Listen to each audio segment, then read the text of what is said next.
မီးပိတ်လိုက်တာကောင်းမယ်နဲ့တူတယ် Okayဆိုဒီဗီဒီယိုက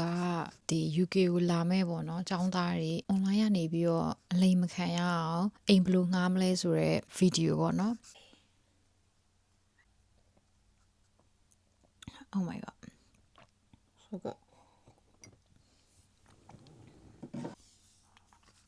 got my iPad to check my notes အိမ်ငှားရမယ်ပေါ့နော်အခန်းငှားရမယ်ဆိုရင်ចောင်းသားတွေပါလိုတာလဲဆိုတော့ဒီမှာက guarantor လိုတယ်ပြီးလို့ရှိရင်ဒီ deposit ဆိုတာလိုတယ်ပြီးလို့ရှိရင်နောက်တစ်ခုကကြတော့အိမ်ငှားတဲ့လူပေါ်မူတည်ပြီးတော့တချို့ကကြတော့လဲ student ဖြစ်တဲ့အကြောင်းပေါ့နော်အဲ့သက်သေ proof of student status ပေါ့နော် student ဖြစ်တဲ့အကြောင်းလိုတယ်ပေါ့နော်ပြီးတော့တစ်ခါကျရင်တို့ identity ID တောင်းတတ်တယ်ပေါ့နော်တချို့ကကြတော့လဲဒီ advance payment နေတောင်းတယ်ပေါ့နော်အဓိကတော့အရေးကြီးဆုံးလိုတာကြတော့အဲ့ဒီ guarantor နဲ့ဒီsecurity deposit ပေါ့နော်ပထမဆုံးအနေနဲ့အရင်ဆုံးပထမဆုံးလိုတာတော့ guarantor ပေါ့နော်ဒီ guarantor ဆိုတဲ့အဓိပ္ပာယ်ကကြတော့အာမခံပေးတဲ့သူပေါ့နော်အာမခံပေးတဲ့သူဆိုတာကြတော့ तू ကအဲ့လို requirements တွေရှိရပေါ့နော် stable income ရှိရမယ်ပြီးလို့ရှိရင် तू က18နှစ်ထဲပေါ့နော်ကြော်တဲ့ပေါ့နော်လူကြီးဖြစ်ကြမယ်ပြီးလို့ရှိရင်အရေးကြီးဆုံးကတော့ तू က UK resident ဖြစ်ကြမယ်ပေါ့နော် UK နိုင်ငံသားဖြစ်ကြမယ်ဆိုဒီဗီဒီယိုရဲ့နောက်ပိုင်းမှာပေါ့နော်ဒီ guarantor မလို့ပဲနဲ့ဘယ်လိုမျိုးအိမ်ငှားလို့ရလဲဆိုတာကိုဆိုဆက်ပြီးတော့ပြပြသွားပြီးမယ်ဒီ guarantor မရှိတဲ့လူတွေကကြတော့ဒီ guarantor service အဲ့လိုရတယ်ပေါ့နော် तू ကကြတော့လာလိုက်ပေးရတာ service ပေါ့နော်ကိုကဒီ guarantor service မှာကိုယ့်ရဲ့ application ကိုတင်လိုက်ပြီဆိုလို့ရှိရင်သူတို့တွေက review လုပ်ပြီးလို့ရှိရင်လာအလိုက်တော့မဟုတ်ပေါ့နော်ဒီတစ်ချိန်နဲ့ payment ပေါ့နော်အဲ့လိုမျိုးတွေအစားအစားရှိရပေါ့နော်ပြီးတော့ဆိုပြီး guarantor ပြီးလို့ရှိရင်လိုအပ်တာကကြတော့ deposit ပေါ့နော် deposit ကကြတော့2မျိုးရှိရယ် student deposit နဲ့ security deposit ဆိုပြီးတော့ရှိရပေါ့နော်အဲ့ဒါကြတော့ student deposit ကကြတော့ဘယ်လိုလဲဆိုတော့ online ကနေပြီးတော့ခန်းငှားတဲ့လူတွေဆိုလို့ရှိရင်အင်ရှင်လူတွေကိုပြပြီးရပေါ့နော်ကိုရှိမှလာပြီးတော့viewing လုပ်ချင်တဲ့လူတွေကိုပြပြီးရပေါ့နော် student deposit ကကြတော့ဆိုပြီးဒီကိုမရောက်ခင် deposit မပေးခင်ပေါ့နော်ဥပမာ deposit က400ပေးရမယ်ဆိုရင်ဆိုပြီးတော့ကဒီ student deposit က200လောက်ပဲပေါ့နော်ဆိုပြီးဒီကိုမရောက်ခင်ဒီအခန်းကိုတခြားလူမပြတော့ပါဘူးနင်းအတွက်ပဲဖယ်ထားပေးတယ်ဆိုတော့ deposit သူကဒီကိုရောက်ပြီးလို့ security deposit ပေးရပြီဆိုလို့ရှိရင်တော့အဲ့နှုတ်ပြီးတော့သူကကျန်တဲ့ဟာကိုပဲယူရပေါ့နော်ဒါတော့ deposit အပိုင်းပေါ့နော်အဲ့တော့ဆိုလို့ဒီတကယ်အိမ်ငှားတဲ့အပိုင်းဆိုပြီးပြောမယ်အိမ်ငှားတော့မယ်ဆိုလို့ရှိရင်မိမိရဲ့ lifestyle ပေါ်မူတည်ပြီးတော့ပေါ့နော်ဆုံးဖြတ်ရမယ်student accommodation တွေမှာနေမှာလားဒါမှမဟုတ်ဘူးဆိုလို့ရှိရင်ပြင်မှာပဲကွက်ကိုအခန်းငှားနေမှာလားအဲ့ဒါကြီးဆုံးဖြတ်ရမယ်အဲ့ဟာကိုဘယ်လိုပေါ်မှာမူတည်ပြီးတော့ဆုံးဖြတ်ရမလဲဆိုတော့မိမိရဲ့ lifestyle ကိုနဲ့တက်တူရွယ်တူတွေနဲ့နေတတ်တဲ့လူလားဒါမှမဟုတ်ဘူးဆိုလို့ရှိရင်ကွက်ကိုတီးတီးတနံပေါ့နော်နေတတ်တဲ့လူလားအဲ့ဟာကိုဆုံးဖြတ်ရမယ်ကျောင်းက accommodation မှာနေရတဲ့အပြင်မှာနေရနဲ့ကကြတော့ view ကတော့နှစ်ဖက်ရှိတယ်ကောင်းတာနဲ့ဆိုးတာနဲ့ရှိရပေါ့နော်ဒါပေမဲ့ဒီတစ်ခုကကိုယ့်အတွက်ဆိုးနေပေမဲ့တခြားတစ်ယောက်အတွက်ကကြတော့ဒါအားသာချက်ပုံစံမျိုးဖြစ်သွားနိုင်တယ်ပေါ့နော်အဲ့တော့ဆိုရကြတော့အားသာချက်အားနည်းချက်ဆိုတာထက် site နှစ်ခုရှိတယ်လို့ပဲဆိုပြောချင်တယ်အဲ့တော့ပထမအဦးဆုံးဆိုပြီးတော့ student accommodation ကိုနေမယ်ဆိုလို့ရှိရင်တော့ application အရင်တင်ရတယ် student accommodation ဆိုလို့ရှိရင်တော့မှသူက2မျိုးရှိရပေါ့နော်ဒီ campus ထဲမှာဒီ university accommodation ရှိတယ်လို့အပြင်မှာ private student hall တွေလည်းရှိတယ်ဒါကြောင့်အပြင်က private company တွေကလုပ်ထားတဲ့ private student hall တွေပေါ့နော်အဲ့ဒီမှာကြောက်လဲចောင်းသားပဲနေလို့ရတယ်ဒါပေမဲ့ကိုတက်တဲ့ university ကလုပ်ထားတဲ့ accommodation မဟုတ်ဘူးသူတို့ဒီចောင်းကိုယ့်ရဲ့ campus ထဲမှာပဲနေချင်တယ်ဆိုလို့ရှိရင်တော့ဇူရီတို့ကအဲ့ဒီ accommodation ကိုသူတို့တွေပေါ့နော် accommodation စရှောက်လို့ရပြီဆိုပြီး email ပို့တယ်ပေါ့နော်ចောင်းသားတွေကိုအဲ့လိုမျိုးအချိန်မှကလေးကတခါတည်းကိုယ့်ရဲ့ application ကိုပို့ထားပြီးတော့ပေါ့နော် secure လုပ်နိုင်မှာပေါ့နော်သူတို့ဘက်ကနေပြီးတော့လဲ application တွေကိုကြည့်ပြီးတော့ပေါ့နော်ပြန်ပြီးတော့ပေါ့နော် offer ပြန်ပေးတာမျိုးပေါ့နော်တခုရှိတာကိုက visa တွေ confirm လုပ်ပြီးတော့မှငှားမယ်ဆိုလို့ရှိရင်တော့ရဖို့ကမသေးကြဘူးပေါ့နော်ចောင်း accommodation တွေကလည်းအဲ့လိုပဲမျိုးပေါ်မှာမူတည်ပြီးတော့ကွာွားတယ်ပေါ့နော်ဆိုပြီးဒီ Bristol မှာဆိုလို့ရှိရင်600ကနေပြီးတော့800 1000ပေါ့နော်အဲ့လောက်ထိသွားတယ် student accommodation တွေမှာဘယ်သူတွေနေသင့်လဲဆိုတော့တငယ်ချင်းတွေနဲ့ပေါ့နော်ဖော်တွေနဲ့နေခြင်းတဲ့လူတွေပေါ့အဲ့လိုလူမျိုးတွေနေသင့်တယ်ပြီးတော့ဥပမာဆိုပြီးဒီ Bristol မှာဆိုမြန်မာတွေများတယ်ပြီးတော့မြန်မာအချင်းချင်းနဲ့အဲ့လိုမျိုးအဖော်လုပ်ပြီးတော့နေခြင်းတဲ့လူတွေဆိုလို့ရှိရင်ဒီ student accommodation တွေကိုရွေးသင့်တယ်ပြီးတော့မိမိကကျတော့ extrovert ပေါ့နော်ပြီးတော့အဲ့လိုမျိုးဒီတငယ်ချင်းတွေနဲ့ပြပြပပနေခြင်းတဲ့ student life ကိုအပြည့်ရခြင်းနဲ့ဆိုလို့ရှိရင်တော့ဒီ student accommodation တွေမှာနေသင့်တယ်နောက်တစ်ခုကကျတော့ budget ကိုအိမ်ကလည်းထောက်ပံ့ပေးနိုင်တဲ့လူဆိုလို့ရှိရင် student accommodation မှာနေတင်တယ်ဘာဖြစ်လို့လဲဆိုတော့ဒီ student accommodation က bills လဲပါပြီးသားပဲအာယုံနောက်စီကမရှိဘူးပေါ့နော်တိတ်ပြီးတော့ဒါပေမဲ့တစ်ခုရှိရတော့သူရဲ့ downside လို့ပြောမလားပတ်စံကို upfront ပေးရတယ် deposit ပေးပြီးပြီဆိုလို့ရှိရင်တစ်နှစ်လုံးစာပေါ့နော်အဲ့ဒီဟာကိုတော့တစ်ခါတည်းပေးရတတ်တယ်ကျောင်းပေါ်မှာတော့မူတည်တယ်ဒါပေမဲ့ကျောင်းတော်များများကတော့အဲ့လိုမျိုးတောင်းတတ်တယ်ပေါ့နော်ဘာလို့လဲဆိုတော့ကျောင်းသားဖြစ်တဲ့အတွက်ကျောင်းသားကပုံမှန်ဝင်ငွေမရှိဘူးလို့သတ်မှတ်တဲ့အတွက်ဇိုရဒါကို downside တစ်ခုလို့ပဲပြောချင်တယ်ဘာဖြစ်လို့လဲဆိုတော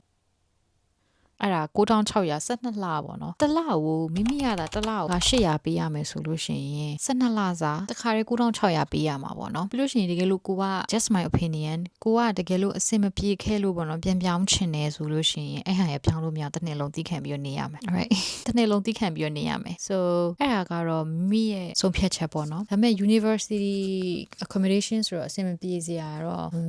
များဆဆသိမရှိဘူးပေါ့နော်တချို့ကျောင်းတွေကြတော့လည်းအဲ့လိုမျိုးမိဖို့ချောင်းမှာသုံးတဲ့ utensils အဲ့ဟာတွေလည်းလက်ကားပေးတတ်တယ်တချို့ကြတော့လည်းဘာမှမပါဘူးတချို့ကြတော့လည်းဘာမှမပါဘူးစောင်းနေတို့ခေါင်းအုံးတို့အစားကိုကကိုဝယ်ရတယ်ပေါ့နော်အဲ့တော့ university accommodation မှာကိုက sign up လုပ်ပြီးနေမဲလူဆိုလို့ရှိရင်တော့အိမ်ကနေယူလိုက်ယူလာမယူလာလို့ရှိရင်ရောက်တဲ့နေ့ကတခါလည်းပြန်ထွက်ဝယ်ပေါ့နော်မဟုတ်လို့ရှိရင်စောင်းရသည်မှာရောက်လာတဲ့လူတွေဆိုလို့ရှိရင်တော့ညဘက်ကိုဘာမှမရှိဘဲနဲ့အိတ်လိုက်ရလိမ့်မယ်ဘာမှမရှိဘဲအိတ်လိုက်ရလိမ့်မယ်ပေါ့နော် university accommodation နဲ့ပတ်သက်ပြီးတော့ပေါ့နော်ဆိုပြီး university accommodation နဲ့ပတ်သက်ပြီးတော့ပေါ့နော်ပြည့်စုံသွားပြီလို့ထင်တယ်ပေါ့နော်ပြီးတော့ဆိုရဲ့ video ကကြတော့လေအဓိကအပြင်မှာငှားရင်အလိမ်မခံရအောင်ဘယ်လိုလုပ်ရမလဲဆိုတာဖြစ်တဲ့အတွက်နောက်ထပ်အပိုင်းကိုဆက်သွားမယ်ပေါ့နော်အဲ့တော့အပြင်မှာငှားလို့ရှိရင်အလိမ်မခံရအောင်ဘယ်လိုငှားမလဲပေါ့နော်ဆိုပြီးတော့ဒီ spare room ဆိုတဲ့ဒီ website ကနေပြီးတော့ပေါ့နော်ဘယ်လိုမျိုးအလိမ်မခံရအောင်ငှားခဲ့လဲဆိုတာကိုဆိုရင်ပြသွားပြီးမှဖြစ်ပါတယ်ဒီမှာအိမ်ငှားမယ်ဆိုလို့ရှိရင်ပေါ့နော်ဒီကလူတွေကပေါ့နော်ဒီထိုင်းမှာတော့လည်းအခန်းငှားဘူးတယ်ဒီမှာလည်းအခန်းငှားဘူးတယ်ပေါ့နော်ဆိုပြီးနှစ်ခုကိုရှင်းကြည့်တဲ့အခါမှာထိုင်းကကြတော့သူတို့ကအိမ်ငှားတွေကိုပေါ့နော်အောက်ကနေဆက်ဆံနေပေါ့နော်အောက်ကနေဆက်ဆံနေဆိုတော့သူတို့ကအဲ့လိုယဉ်ကျေးပြူငါဆိုတာ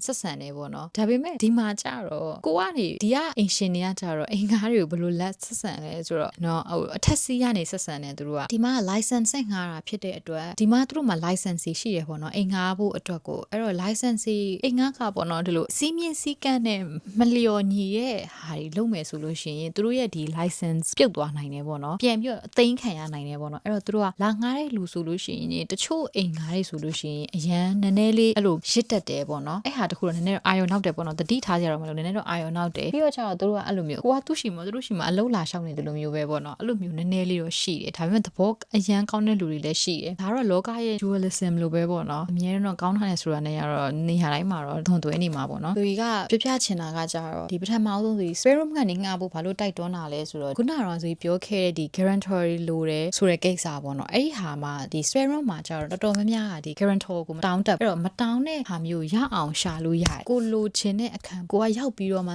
ှစိတ်မညစ်ရမယ့်အခန်းမျိုးကိုဘယ်လိုရှာမလဲဆိုတော့ဆိုပြပြပြီးသားမှဖြစ်တယ်လူတော်တော်များများကဘာလို့အပြင်မှာငှားရလဲဆိုတော့ပထမအောင်ဆုံး university accommodation ကိုမမီလိုက်တဲ့လူတွေရှိတယ် visa လျှောက်တာတို့ဘာလို့လဲဆိုလို့ရှိရင် university accommodation ကိုမမီလိုက်တဲ့လူတွေရှိတယ်ပေါ့နော်နောက်တစ်ခုကကြတော့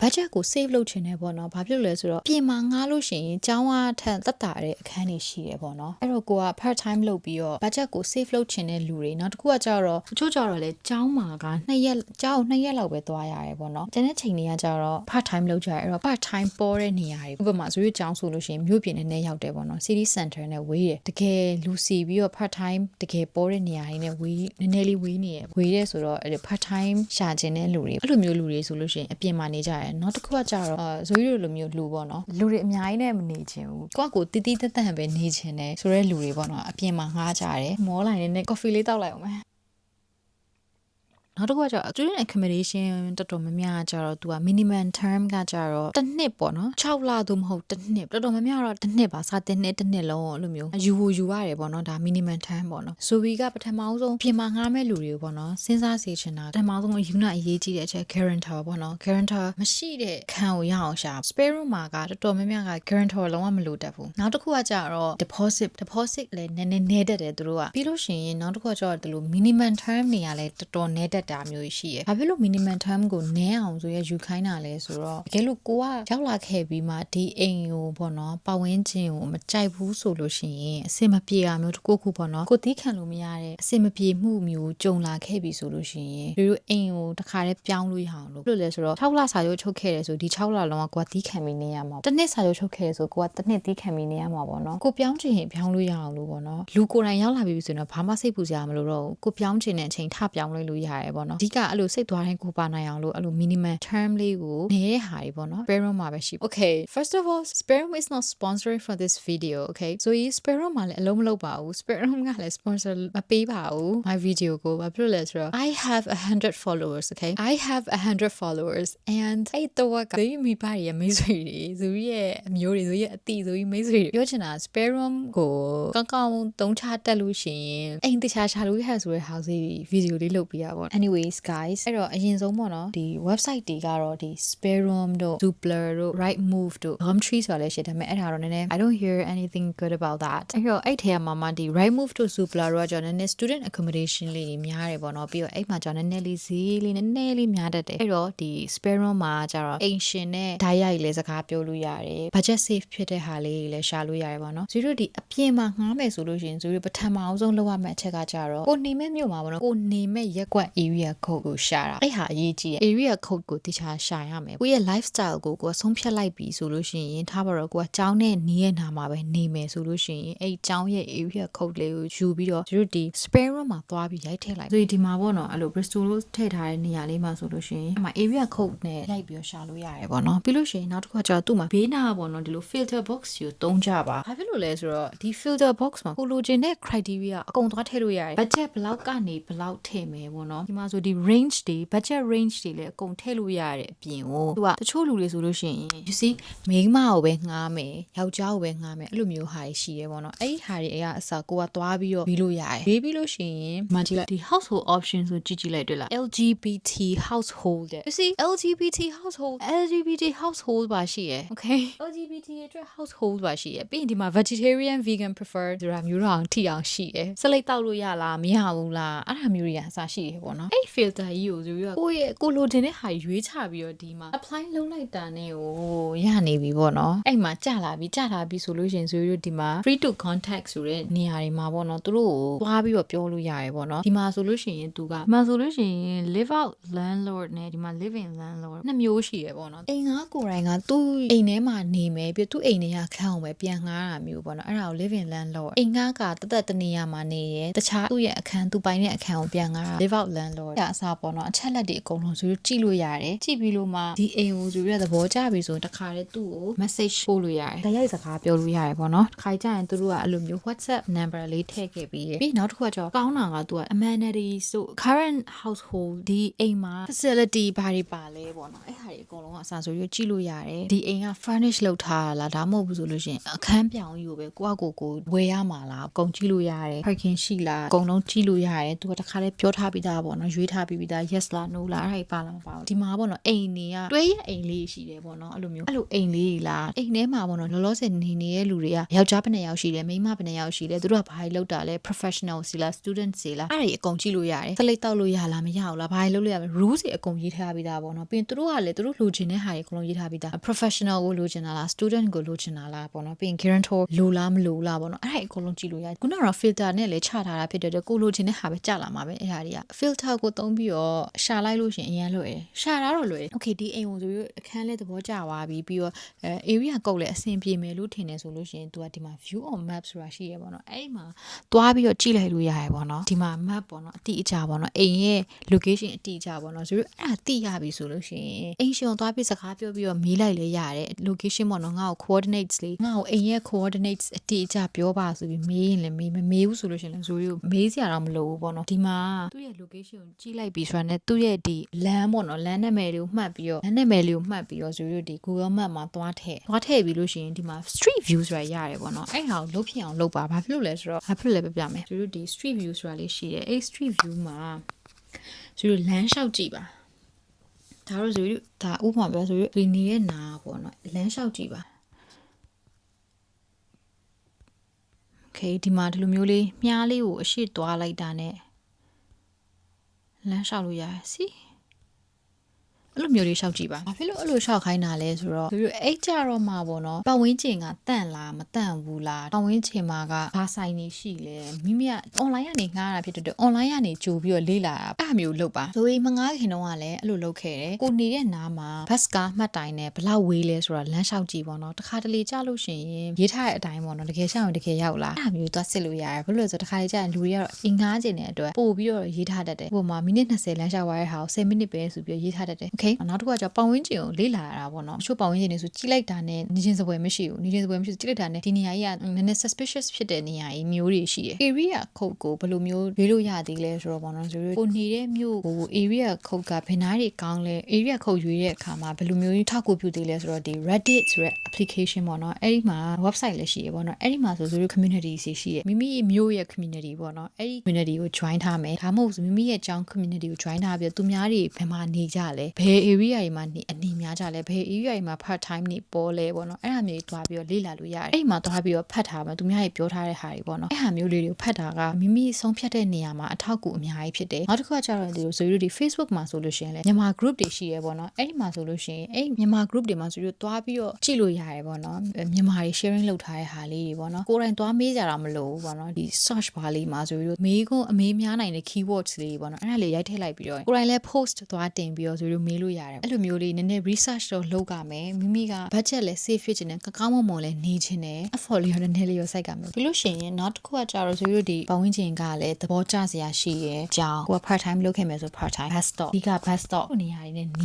နီးတယ်ပေါ့နော်ကိုလက်ခံလို့ရတယ်ကိုလည်းတွားလို့ရမယ့်အနေအထားမှာရှိတယ်ဆိုလို့ရှိရင်ပြီးလို့ရှိရင်သူရဲ့ amenities တွေကိုလည်းသဘောကျတယ်တချို့ကြလည်း bills ပါတာမျိုးတွေရှိတယ်တက်နိုင်ဆုံးတော့ပေါ့နော်ဆိုပြီးဒီ bills ပါတာမျိုးကို use ခြင်းနဲ့ဘာဖြစ်လို့လဲဆိုတော့အဲ့ဒါတန်တာပေါ့နော်အိမ်လာကအပြင်ကိုဒီမှာက wifi bills တွေလည်းပေးရမယ် wifi bills ရှိရယ် water bills ရှိရယ် electricity bills ရှိရယ်အဲ့ဟာမျိုးတွေကိုပေါ့နော်ဆိုပြီးတော့ student ဖြစ်တဲ့အတွက် council tax ကတော့မလိုဘူးပေါ့နော်အဲ့တော့အဲ့ဒီဟာတွေပါပါတယ်ဆိုတော့အကောင်းဆုံးပေါ့နော်အဲ့ဒီ okay အကုန်လုံးသဘောကျပြီအိမ်ရှင်ကို online ကနေပြီးတော့ viewing လုပ်ပေးလို့ရလားဆိုပြီးတော့ပြောအိမ်ကိုအနေထားကိုကြည့်ရမယ်ဘာဖြစ်လို့လဲဆိုတော့တချို့အခန်းတွေကကျတော့ white lantern ရိုက်ထားတဲ့အတွက်ချင်းမိမယ်လဲကျဲတဲ့ပုံပေါက်တဲ့ဟာရှိရပေါ့နော်အနည်းဆုံးတော့ virtual viewing ကိုဆိုပြီးတော့ booking လုပ်ကြည့်ပါတို့ရဲ့ experience ကို share လုပ်ချင်တယ်ပေါ့နော်ဆိုပြီးအပြင်မှာနေမယ်ဆိုတော့ online ကနေပြီးတော့စကားပြောတယ် video call လုပ်တယ်သူတို့နဲ့သူတို့အခန်းတွေရှောက်ပြခိုင်းအိမ်သားတွေလည်းပြခိုင်းတယ်ဘာဘလို့လဲရှောက်မေးရဲ့အကုန်လုံးမေးရပေါ့နော်ပြီးတော့ဒီအင်ဂျီ dryer ရှိလားဝေးလျှော်ဆက်ရှိလားရေခဲသစ်ထားဘလို့လဲဘယ်သူနဲ့ share လုပ်ရမှာလဲအကုန်ပေါ့နော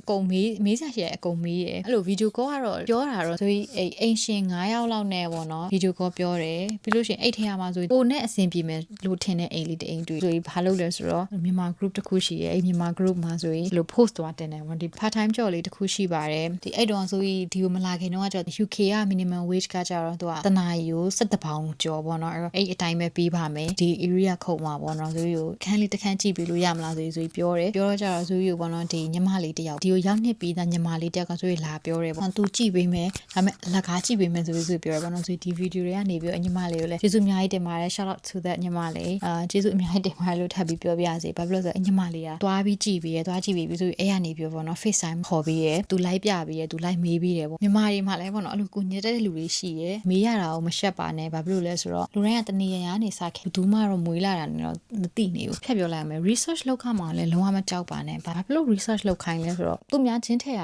မခံရအောင်လို့ပေါ့နော်ချင်းထက်တော့မဖြစ်သွားလဲဆိုတော့ဘာမှတော့မဖြစ်သွားဘူးပေါ့ဒါပေမဲ့ကိုခံလိုက်ရတာပေါ့နော်ခံလိုက်ရတယ်ဆိုတာကိုပြန်သိရတဲ့အချိန်မှာကတမျိုးတော့တမျိုးပဲမကောင်းဘူးပေါ့နော်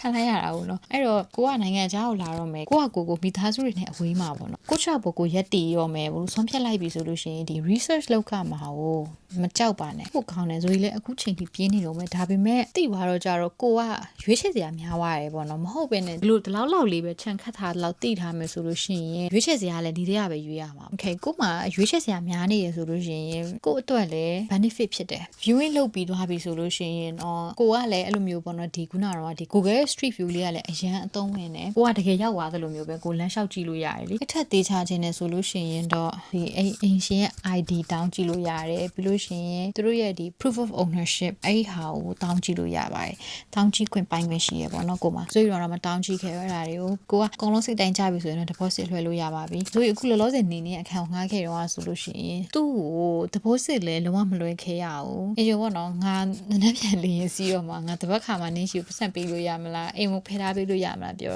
အင်းရှက်လည်း easy ပဲဆိုရလေအဲ့လိုမျိုးစရတယ်တစ်ချောင်းနှစ်ချောင်းပဲပို့တယ် spare room ကပဲတွေ့ရပါတော့သူနဲ့လည်းအဲ့လို video call လည်းမပြောလိုက်ရအောင်အဲ့ video call ပြောလိုက်တဲ့အခန်းထဲကနေရတာမဟုတ်ဘူးပေါ့နော်အိမ်ညီမလေးကြည့်ပြီးတဲ့အခန်းကျတော့ဆိုပြီးသူကြည့်ပြီးတော့ကြာတိတ်ပြီးတော့အဆင်မပြေဘူးပေါ့နော်ပတ်ဝန်းကျင်လည်းတိတ်ပြီးတော့အဆင်မပြေလို့ပေါ့နော်အဲ့တော့ဆိုပြီးမယူခဲ့ဘူးပေါ့နော်ဒါပေမဲ့အဲ့ဒီအခုလောလောဆယ်နေနေတဲ့အခန်းကျတော့အရန်အဆင်ပြေပတ်ဝန်းကျင်လည်းအရန်တန့်တယ်အိမ်တွေကလည်းအရန်တန့်တယ်ပေါ့အိမ်တွေကလည်းလုံးချင်းအိမ်တွေပေါ့ဆိုပြီးတစ်ခါလေကြာလို့ရှိရင်ပေါ့နော်ဆိုပြီး part time အလုပ်ကနေပြီးည2 နာရီပိုင်းမှာပြီးရပေါ့နော်အဲ့လိုမျိုးပြန်လာပြီဆိုလို့ရှိရင်လည်းနောက်ကစကားလိုက်ပြောတာမျိုးတွေလိုက်နှောက်ရှက်တာမျိုးအဲ့လိုတစ်ခါမှလည်းမကြုံခဲ့ရဘူ